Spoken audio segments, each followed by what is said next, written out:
I don't know if you know it or not. I was listening to local sports stations. This is Warrior Wednesday. They're promoting this day. I don't listen to talk radio or anything else, but I'm sure it is. This is their city. So What? It's obviously they'll approach this game where they've got to. It's a must-win situation for them. How do you guys bring that same kind of, I guess, attitude as well? we feel the same way about us. Feel like it's a must-win. We weren't. We know we won game one, but that's not.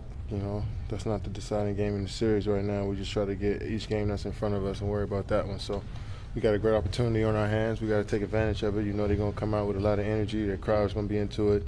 They're going to come with a lot of desperation trying to get this game. So we feel the same way. We're trying to get this one as well. Do you use the Spurs series at all as kind of flipping it with your young players and say, hey, look, what they did to us in game one and what happened after that? No. Two different series, two different games. No, we don't use that. We just try to move on and focus on what we have in front of us. We know we can't come out here and be super cocky because we won one game. We still got to be who we are. We got a healthy respect for this team, and we know how quickly they can turn around. So we got to be prepared. KD, 4 straight wins and 5 out of 6. Have you ever felt better in your career about your team than you do right now? I'm just worried about today. I try not to think about, where we're going and, what it's looking like in the future for us if we keep. I'm just worried about today. We got a tough game tonight. We had a good shoot around. I'm just trying to take it a moment at a time, man, because it's, if you start to think too far, think too much about everything, you take your focus off of what's off the task at hand. So, I just try to focus on right now. Has it helped the focus that you guys won the game one, but you didn't play a perfect game? Yeah, it's in the playoffs. It's all about just who wants it more and on the defensive end. And both teams played great defensively, and it came down to a matter of who got more stops. So, both teams can score. We're the best two offenses throughout the regular season, so we both can score. But it's just all about how we approach the game on the defensive end. Kevin, usually the team that loses is the one that asks what adjustments they have to make. You guys won, but what adjustments do you have to make for this game? I'm not telling you that. I was about to tell you all our.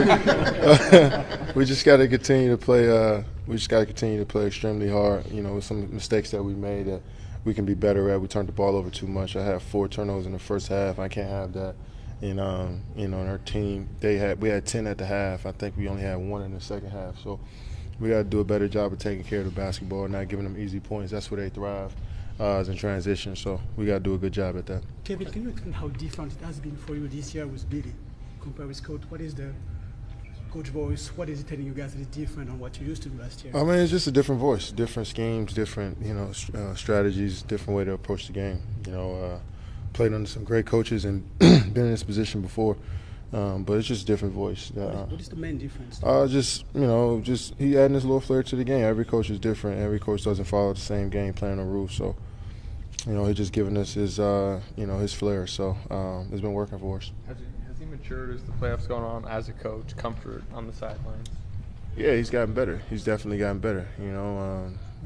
It's not about that for him. It's about how we're going to grow together as a team.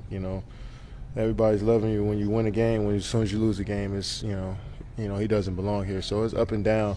But on the outside, how people feel about him. But we know throughout the whole season that he just poised, and he's definitely giving us that confidence that we can go out there and play well and play hard every single night. And he's been a great motivator for us. Is there a point where a coach has to earn the respect of his player, a new coach? No, How does it go? I think with us, it shouldn't even be that way. We should, I think, it's the vice versa. He's the coach, he's the leader. He's going to be here, so we got to prove to him that we're going to go out there and follow the game plan from training camp from day one. That we're going to follow what he wants us to do, and that's how he weeds out who plays and who doesn't. And so in this league, we tend to think of it as the coach has got to earn the player respect. The players got to earn the coach's respect, but really it's like the coach got to earn the players' respect, and we got to go out there and play for him. So, professional sports is a little different, but when you're growing up as a kid, it's all about following the leader, and that's the coach. How has having a good inside scoring punch now with Steven and of course Cantor helped you and the rest of the offense? It helps everybody. I think we all take the pressure off of each other. Steven is good, when Russell gets downhill and throws him the lob. He's good when he sits in the pocket when they double team and he finishes and make plays. So, and we're good because he sets screens for us and he gives us extra possessions on the offensive glass. So we all complement each other. It's not one guy or two guys. We all do it for each other. Kevin, did you feel good about the shots you guys generated in execution offensively?